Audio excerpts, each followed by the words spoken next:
الحمدللہ وکفیٰ وسلام علی عبادہ الذین اصطفیٰ اما بعد۔ محترم سامعین، السلام علیکم ورحمۃ اللہ وبرکاتہ۔ ہم اپنے عنوان عرش کے سائے میں رہنے والے لوگ کون ہوں گے، اس عنوان کو لے کے پھر دوبارہ حاضر ہوئے ہیں۔ اس سے پہلے مجلسوں میں ہم نے سب سے پہلے انسان کا تذکرہ کیا کہ رسول اللہ صلی اللہ علیہ وسلم نے ارشاد فرمایا، سب سے پہلا انسان جس کو اللہ تعالیٰ عرش کے سائے میں جگہ دیں گے وہ ہوگا امام عادل۔ امام عادل کی بڑی فضیلت ہیں، اسی لیے اللہ رب العالمین نے اس کو یہ مقام و مرتبہ دے رکھا ہے۔ ناظرین، یہاں ایک چیز کی وضاحت کر دینا میں ضروری سمجھتا ہوں، وہ یہ ہے کہ ہر انسان جس کے اوپر کوئی نہ کوئی ذمہ داری ہو، اگر وہ بھی عدل و انصاف سے کام لے تو اللہ تعالیٰ کے نزدیک وہ بھی بڑا ہی محبوب ہوگا اور اس پر بھی مہربانی کریں گے۔ چنانچہ اس سلسلے میں ایک حدیث آپ حضرات کو بیان کر دینا ضروری سمجھتا ہوں۔ حضرت عبداللہ ابن عمرو ابن العاص رضی اللہ تعالیٰ عنہما روایت کرتے ہیں کہ رسول اللہ صلی اللہ علیہ وسلم نے ارشاد فرمایا، ان المقسطین عند اللہ یوم القیامت علی منابر من نور عن یمین الرحمن وکلتا یدیہ یمین الذین یعدلون فی حکمہم واہلیہم وما ولوا او کما قال علیہ الصلوۃ والسلام۔ ناظرین، یہ حدیث صحیح مسلم کی ہے۔ اس حدیث میں رسول اللہ صلی اللہ علیہ وسلم نے بہت بڑی فضیلت بیان کی ہے ان لوگوں کے لیے جو امام اور حاکم بادشاہت نہیں ہوتے لیکن ذمہ دار ہوتے ہیں، اور ان کے ماتحتی میں بہت سارے لوگ زندگی بسر کرتے ہیں۔ اگر ایسا انسان عدل و انصاف سے کام لے تو اللہ تعالیٰ کے ایسے انسان کا بھی بڑا اونچا مقام و مرتبہ ہوتا ہے، صرف اس بنا پر کہ اس نے بھی عدل و انصاف سے کام لیا۔ علی منابر من نور، اور ان کے لیے ایک اسٹیج اور عرش تیار کیا جائے گا، تخت ہوگا، بڑے بڑے اسٹیج بنائے جائیں گے، اور اسٹیج کس کا ہوگا؟ نور کا ہوگا۔ اللہ اکبر! آج اسٹیج لکڑی کا، پلائی کا، اسٹیل کا، لوہے کا ہوتا ہے، اس پر لائٹ لگائی جاتی ہے، لیکن اللہ کا کمال ذرا دیکھو۔ نبی صلی اللہ علیہ وسلم فرما رہے ہیں، عدل و انصاف کرنے والے لوگوں کو قیامت کے دن اللہ اس قدر محبوب رکھے گا، اللہ اتنا اونچا مقام و مرتبہ ان کو دیں گے، علی منابر من نور، ان کے لیے جو اسٹیج تیار کیا جائے گا، نے فرمایا وہ اسٹیج جو ہوگا نور کا ہوگا، اور بھی قیامت کے دن کا نور۔ عن یمین الرحمن، اور اسٹیج بھی اللہ تعالیٰ کے عرش کے دائیں طرف ہوگا۔ پھر آپ نے فرمایا وکلتا یدیہ یمین، اور اللہ تعالیٰ کے دونوں ہاتھ جو ہیں وہ دونوں سائڈیں جو یمین ہی ہیں، دائیں ہی ہیں، دونوں خیر و برکت والی ہیں۔ اب ایسے ممبر پر کون بیٹھائے جائیں گے؟ بادشاہ تو نہیں ہیں، عدل و انصاف کرنے والے لوگ۔ اور یہ عدل و انصاف کہاں کرتے تھے؟ اب ذرا غور سے سنیں، الذین یعدلون فی حکمہم واہلیہم وما ولوا، تین چیزوں کا تذکرہ کیا گیا۔ نمبر ایک، عدل و انصاف کرتے تھے وہ لوگ فی حکمہم، اپنے حکم کے اندر۔ بادشاہ تو نہیں تھے، حاکم نہیں تھے، ہمارے امام اور امیر نہیں تھے تو عام لوگ، لیکن ان کے سامنے جب فیصلہ رکھا جاتا، لوگ اپنے جھگڑے، اپنے معاملات لے کر کے آتے، تو اللہ کے رسول فرماتے ہیں وہ ہمیشہ فیصلہ کرنے میں عدل و انصاف کے کام کرتے تھے، عدل و انصاف کرتے ہیں وہ۔ اب اس میں قاضی بھی ہو سکتا ہے، ہمارا سرپنچ بھی ہو سکتا ہے، دو چار آدمیوں نے آپ کو اپنا حکم بنا لیا ہے، چلو بھائی یہ جو فیصلہ کر دیں گے ہم لوگ اس کو قبول کر لیں گے۔ یہاں بادشاہ اور حاکم کا معاملہ نہیں، عام لوگوں کا معاملہ ہے۔ کبھی گاؤں کے اندر اللہ تعالیٰ کسی بزرگ کو کسی آدمی کو بڑی عزت دے دیتے ہیں، تو عام لوگوں میں بھی جو عدل و انصاف سے فیصلہ کریں گے اللہ تعالیٰ ان کو قیامت کے دن اپنا محبوب بنائے گا، اور اللہ تعالیٰ نور کا ممبر اور اسٹیج بنا کر کے عرش کے دائیں طرف ان کو بیٹھائے گا۔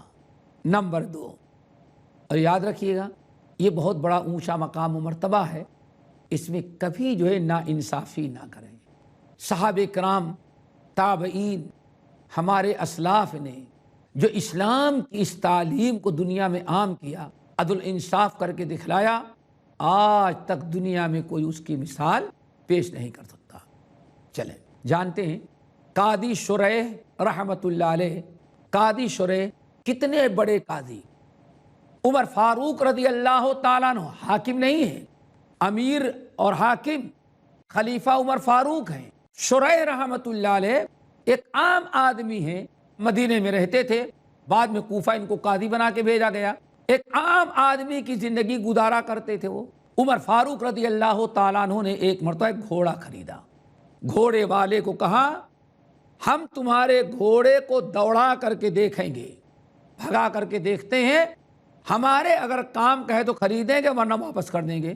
گھوڑے کے مالک نے پکڑا دیا، عمر فاروق رضی اللہ تعالیٰ عنہ گھوڑے پر سوار ہوئے اور اینڑ لگائی، گھوڑے کو خوب بھگایا، اتنا تیز بھگایا کہ کہیں راستے میں گھوڑے کی ٹانگ جو ہے کسی چیز میں پھنسی، گرا اور گھوڑا لنگڑا ہو گیا۔ عمر فاروق رضی اللہ تعالیٰ عنہ نے گھوڑا لا کر کے گھوڑے کے مالک کو واپس کر دیا، کہا میاں پکڑو اپنا گھوڑا، یہ میرے کام کا نہیں ہے۔ گھوڑے کے مالک نے کہا امیر المومنین، ہم نے گھوڑا دیا تھا تو صحیح سالم دیا تھا، میرے گھوڑے کی ٹانگ لنگڑی نہیں تھی، آپ واپس کر رہے ہیں تو لنگڑا گھوڑا واپس کر رہے ہیں، ہم نے آپ کو صحیح سالم گھوڑا دیا تھا۔ عمر فاروق نے کہا ہم تجربہ کر رہے تھے، تمہارے گھوڑے کی ٹانگ ٹوٹ گئی تو اسے ہمیں کیا لینا دینا، یہ ہمارے کام کا نہیں ہے۔ بہت جھگڑا آگے بڑھا، گھوڑا بیچنے والا کہتا ہے نہیں میں گھوڑا واپس نہیں لوں گا، کیوں، ہم نے صحیح گھوڑا دیا اور آپ عیبدار گھوڑا دے رہے ہیں۔ عمر فاروق کہتے گھوڑا تمہارا گرا، ہاں پیر ٹوٹ گیا، میں اس کے ذمہ دار نہیں، میں اس کا ٹرائی کر رہا تھا۔ بات بہت آگے بڑھی تو عمر فاروق نے کہا ایسا کرو، گھوڑے کے مالک سے کہا ایسا کرو کوئی ایک حکم مقرر کر لو، تیسرا شخص جو ہمارا تمہارا فیصلہ کر دے۔ گھوڑے کا مالک ڈھونڈنے لگا، شریح نامی مسلمان تابعی ان کو مل گئے، کہا شریح فیصلہ کر دو، ہمارا عمر کا بڑا زبردست جھگڑا ہو گیا ہے، جھگڑا ختم کرو۔ قاضی شریح نے کہا چلو۔ عمر فاروق خلیفہ وہاں ایک جانب، گھوڑے کا مالک بدو ایک طرف۔ عمر فاروق نے اپنا بیان دیا، گھوڑے کے مالک اپنا بیان دیا۔ قاضی شریح رحمۃ اللہ علیہ نے عمر فاروق جو حاکم وقت خلیفہ، جس کے روب سے کیسر و کسریٰ تھراتے تھے اور کانپتے تھے، قاضی شریح نے ان کی طرف توجہ کی اور نگاہ میں نگاہ ملائی اور کہا اے امیر المومنین، تو حق پر ہے اور آپ ناحق کر رہے ہیں، آپ کو اگر لینا نہیں ہے تو جیسے بغیر عیب کے آپ نے گھوڑا اس سے لیا تھا آپ ویسے اس کو گھوڑا لوٹائیں، اور اگر آپ نہیں لوٹا سکتے تو یہ عیب دار گھوڑا رکھ لیں اور اس کی قیمت ادا کریں۔ عمر فاروق رضی اللہ تعالیٰ عنہ کے خلاف فیصلہ قاضی شریح نے کیا۔ عمر فاروق اوپر سے نیچے تک دیکھتے کون شخص ہے یہ، لوگوں نے کہا اس کا نام شریح ہے، قیمت ادا کر دی گھوڑے کے مالک کو۔ عمر فاروق اپنا گھوڑا لے کے چلے گئے اور اپنے منشی کو بلایا اور کہا جاؤ رجسٹر میں دیکھو اس وقت جہاں جہاں اسلامی حکومت ہے کہیں قاضی کی ضرورت ہے، کوئی سیٹ خالی ہے کہ نہیں۔ خادم آیا، منشی آیا، دیوان کھولا تو پتہ چلا کوفہ کے اندر ایک قاضی کی اشد ضرورت ہے۔ عمر فاروق رضی اللہ تعالیٰ عنہ نے قاضی شریح کو بلایا، کہا سنو تم اتنے عدل و انصاف کرنے والے آدمی ہو، ہمارے خلاف فیصلہ بھی تم نے کر دیا، ذرہ برابر ہماری محبت، ہمارا خوف و ڈر تمہیں مرعوب نہ کر سکا تو تم کو گھر میں نہیں بیٹھنے دیں گے۔ اس وقت کوفہ کے اندر دارالقضاء میں، کورٹ کے اندر قاضی کی جگہ خالی ہے، تم وہاں قاضی بن کر کے جاؤ۔ ناظرین یہ ایک مثال میں دے رہا تھا۔ قاضی شریح رحمۃ اللہ علیہ عام آدمی تھے، لیکن کیس ان کے اوپر آ گیا، عمر فاروق کا اور گھوڑا کے مالک کا۔ تو قیامت کے دن ان کو اللہ تعالیٰ بہت پسند کریں گے، محبت کریں گے، بڑا اونچا مقام و مرتبہ دیں گے، جو لوگ عدل و انصاف سے کام لیتے ہیں، گرچہ وہ حاکم اور بادشاہ نہ ہو۔ قاضی شریح نے جیسے فیصلہ کیا، قاضی شریح مدینے سے نکلے، کوفہ پہنچے اور ساری زندگی کوفہ کے حاکم تھے۔ اسی طرح سے حضرت علی رضی اللہ تعالیٰ عنہ کے خلاف وہاں انہوں نے فیصلہ کیا۔ ایک طرف یہودی ہے، دوسری طرف حضرت علی ہیں، لیکن قاضی شریح نے فیصلہ کیا تو یہودی کے حق میں کیا اور خلیفہ کے حق میں فیصلہ غلط تھا، اس لیے عدل و انصاف سے کام لیا۔ قاضی شریح نے حضرت علی کے خلاف فیصلہ صادر کیا۔ ناظرین، یہ وقفے کا وقت ہے، انشاءاللہ مختصر سے وقفے کے بعد پھر آپ کی خدمت میں حاضر ہوں گے۔ السلام علیکم ورحمۃ اللہ وبرکاتہ۔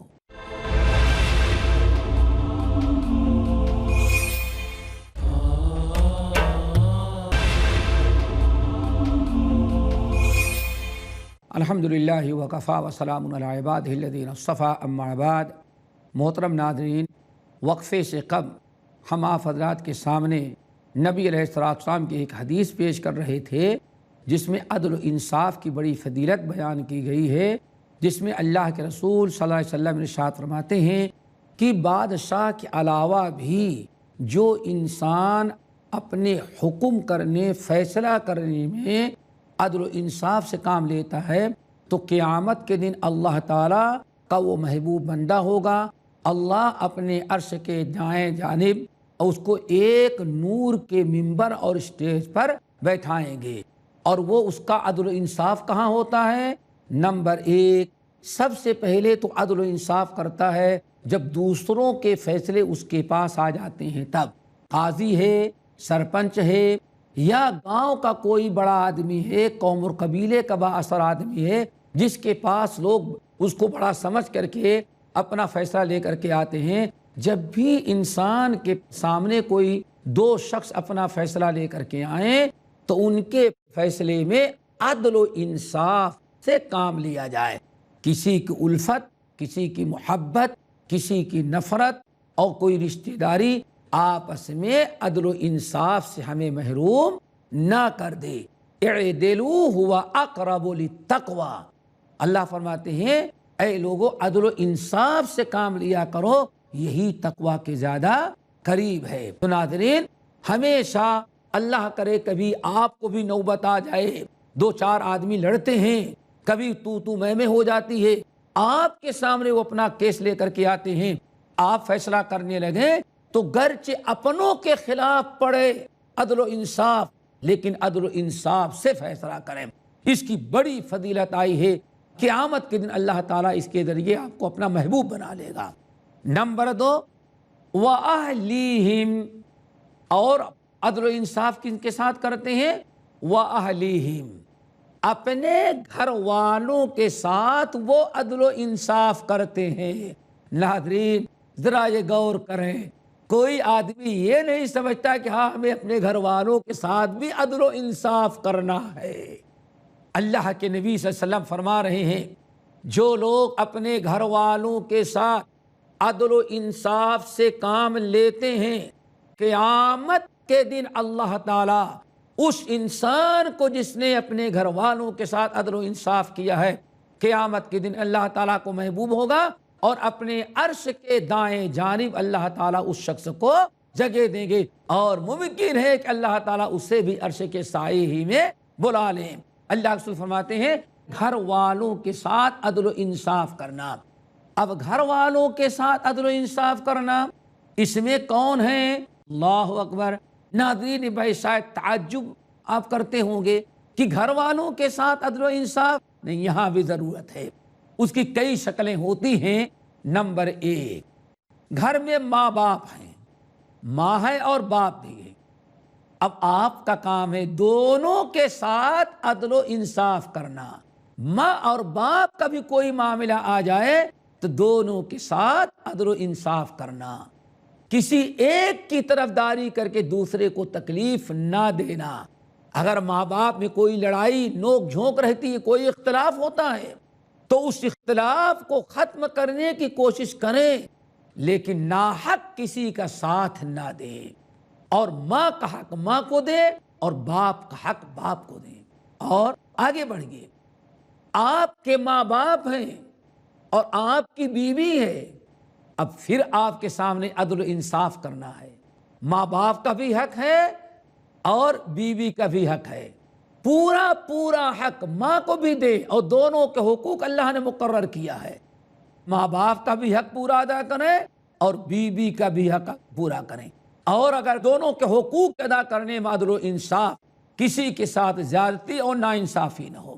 کبھی ممکن ہے ساس بہو میں نوک جھونک ہو، کبھی سسر اور بہو میں نوک جھونک ہو، آپ ذمہ دار ہیں، آپ کا کام ہے ایسے موقع پر عدل و انصاف سے کام لینا۔ آئیے اس کے بعد آپ اپنے باپ اور چھوٹے بھائی بہن کو دیکھیں، اور آگے بڑھ کر کے اپنی اولاد کو آپ دیکھیں۔ اولاد کے ساتھ عدل و انصاف کریں۔ اولاد کے ساتھ ہم کیسے عدل و انصاف کریں؟ کم سے کم 3 شعبے ہیں جہاں خاص طور سے عدل و انصاف کرنا چاہیے۔ نمبر 1، اولاد کی ولادت پر، بیٹے کی ولادت پر آپ جیسے خوشی کا اظہار کرتے ہیں اور دل میں خوشی محسوس کرتے ہیں، ایسے ہی بیٹی کی ولادت پر بھی آپ کو خوشی کا اظہار کرنا چاہیے۔ کہیں ایسا نہ ہو بیٹے کی ولادت پر آپ نے بہت خوشی کا اظہار کیا، لیکن بیٹی کی ولادت پر آپ نے خوشی کا اظہار نہ کیا، کہیں ایسا نہ ہو کہ رب کے اس تقسیم پر اور اللہ کی اس دی ہوئی نعمت پر آپ نالا نظر آ رہے ہوں کہ اللہ نے بیٹا دیا تو بڑی خوشی اور بیٹی دی تو ویسے ہی گزار دیا جائے۔ نمبر 2، ماں باپ دونوں کو چاہیے کہ اولاد کے ساتھ الفت، محبت، لاڈ اور پیار، گود لینے، اٹھانے، بوسہ دینے، چومنے میں بھی برابری کی جائے۔ چنانچہ حدیث کے اندر آتا ہے، نبی علیہ السلام بیٹھے ہوئے، آپ کے ساتھ صحابہ کرام کی ایک جماعت اور ایک گروہ ہے۔ ایک صاحب کی بیٹی دوڑی ہوئی آئی، اس نے دیکھا کہ میرے والد نبی علیہ السلام کے پاس بیٹھے ہوئے ہیں، بچیوں کی جیسی عادت ہوتی ہے، اپنے باپ کو دیکھ کر کے ابو یا کہتے ہوئے دوڑی اور والد کے پاس آ کر کے کود پڑی گود میں۔ والد نے اس کو لیا گود میں اور لینے کے بعد اس کو زمین پر بیٹھا دیا۔ ناظرین ذرا غور سے کریں، اتنا زیادہ انصاف کرنا ہے، ذرہ برابر عدل و انصاف میں فرق نہ ہو، لاڈ پیار محبت میں۔ بیٹی کو لیا اور اٹھا کر بازو میں بیٹھا دیا۔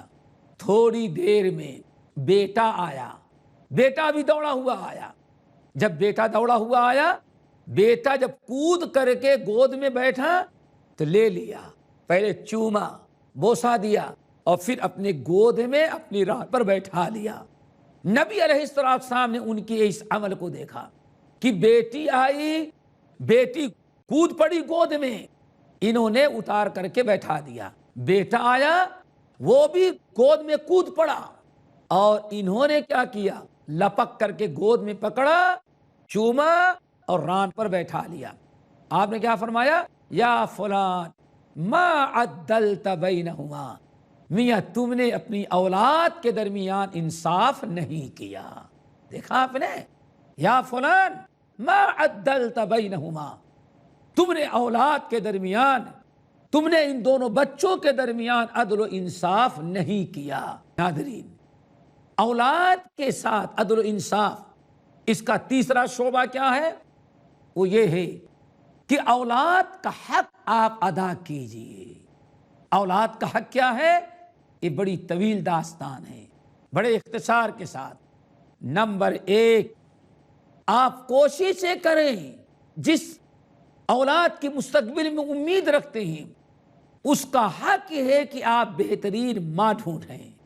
ہماری مائیں اور بہنیں آئندہ جس اولاد کی تمنا رکھتی ہیں چند سالوں میں، اس کے لیے چاہیے کہ اچھا باپ، دیندار باپ ڈھونڈیں۔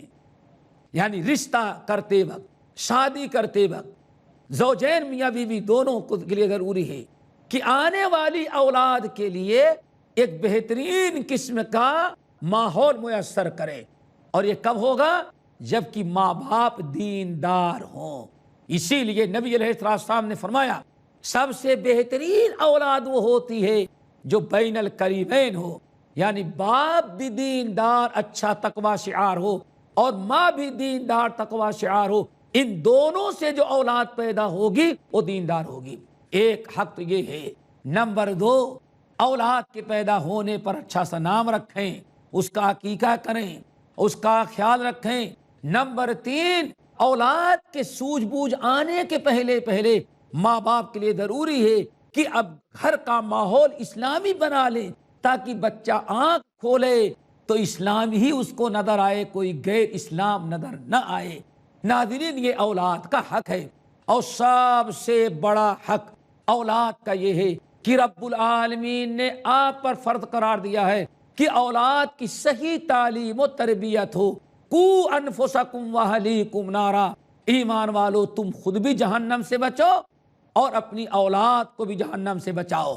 اپنے آپ کو جہنم سے بچانے کا طریقہ تو یہ ہے، اور مطلب یہ ہے کہ ایمان اور عمل صالح کرے اور گناہوں سے بچیں، اور اولاد کو جہنم سے بچانے کا معنی اور مطلب یہ ہے کہ اولاد کو دین سکھلائیں، اچھی تعلیم و تربیت دیں، ان کے حق کو ادا کریں، اسلامی تعلیمات دیں، روزے نماز کا پابند بنائیں، اور ان کے اندر ایمانی بیداری اور دینی سوجھ بوجھ پیدا کریں۔ ناظرین، یہ اولاد کا حق ہے۔ اب اگر کسی انسان نے اپنی اولاد کو جہنم سے نہ بچایا، اولاد کی صحیح تربیت نہ کیا، اولاد کی دیکھ بھال برابر نہ کیا، تو یہ اولاد کے ساتھ انصاف نہیں ہوا۔ اس لیے اولاد کے ساتھ انصاف کرنے والا، اولاد کے درمیان عدل و انصاف کرنے والا اللہ کو بڑا محبوب ہوگا۔ قیامت کے دن نور کا ممبر ہوگا، اسٹیج اس پر بیٹھائے گا اور اللہ تعالیٰ جنت میں اپنے قریب جگہ دے گا۔ اور تیسرا جو عدل و انصاف کا تیسرا میدان ہے وہ یہ کہ اگر اللہ نے آپ کے ماتحتی میں چند افراد کو، نوکر ہوں، غلام ہوں، خادم ہوں، طالب ہوں، آپ کے انڈر میں اگر کچھ لوگ رہا کرتے ہیں تو ان کے ساتھ عدل و انصاف کرنا۔ ناظرین، عدل و انصاف کا عنوان یہی مکمل ہوا، اور بات یاد رکھیے کہ سب سے پہلے قیامت کے دن عرش کے سائے میں عدل و انصاف کرنے والے لوگ ہوں گے، عدل و انصاف کرنے والا بادشاہ ہوگا۔ وقت اختتام کو پہنچا، انشاءاللہ باقی باتیں اگلے نشست میں لے کے حاضر ہوں گے۔ وآخر دعوانا ان الحمد للہ رب العالمین۔ السلام علیکم ورحمۃ اللہ وبرکاتہ۔